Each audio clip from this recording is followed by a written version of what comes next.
ଗାୟିକା ନମିତା ଅଗ୍ରୱାଲ। ତାଙ୍କ ନିଜ ମୁହଁରୁ ନିଜ କଥା ଆଜି ଶୁଣିବା।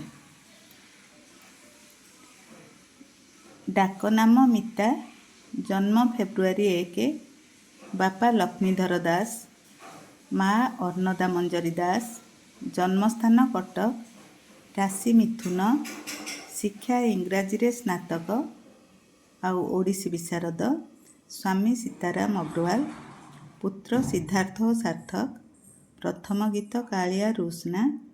ପ୍ରିୟ ଓଡ଼ିଆ ନାୟକ ଉତ୍ତମ ମହାନ୍ତି, ପ୍ରିୟ ଓଡ଼ିଆ ନାୟିକା ମହାଶ୍ୱେତା, ପ୍ରିୟ ନିର୍ଦ୍ଦେଶକ ରାଜୁ ମିଶ୍ର,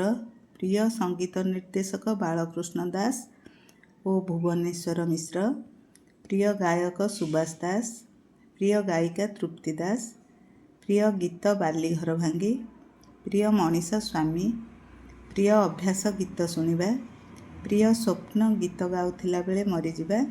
ପ୍ରିୟ ସ୍ଥାନ ଚୌଦ୍ୱାର, ପ୍ରିୟ ଇଚ୍ଛା ଗୀତ ଗାଇବା, ପ୍ରିୟ ରଙ୍ଗ ଘନ ନୀଳ, ପ୍ରିୟ ଅତୀତ ସବୁବେଳେ ପ୍ରିୟ, ପ୍ରିୟ ପୋଷାକ ଚୁନି ଓ ଘାଗରା,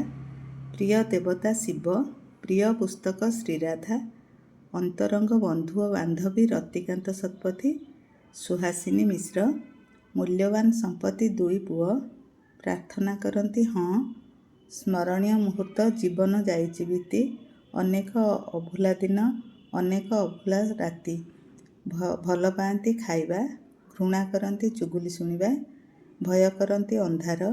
ଆଦର୍ଶ ପୁରୁଷ ବାପା, ଆଦର୍ଶ ନାରୀ ବୋଉ, ବ୍ୟକ୍ତିତ୍ୱର ବିଶେଷ ଗୁଣ ପରୋପକାରିତା, ଅନ୍ତର୍ନିହିତ ଶକ୍ତି ଭକ୍ତି,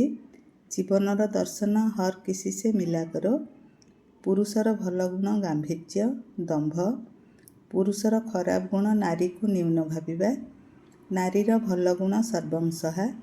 ନାରୀର କେଉଁ ଗୁଣ ଖରାପ ଲାଗେ ଈର୍ଷା, କାହା ଉପରେ ବେଶୀ ଅଧିକାର ଅଛି ମୋ ଉପରେ, କେଉଁ କଥା ଦୁଃଖ ଦିଏ କେହି ମୋତେ ନ ବୁଝିପାରିଲେ, ଶୋଇବା ପୂର୍ବରୁ କ'ଣ ଚିନ୍ତା କରନ୍ତି ଠାକୁରଙ୍କୁ, ସକାଳୁ ଉଠିବା ବେଳକୁ କ'ଣ ଚିନ୍ତା କରନ୍ତି ଠାକୁରଙ୍କୁ।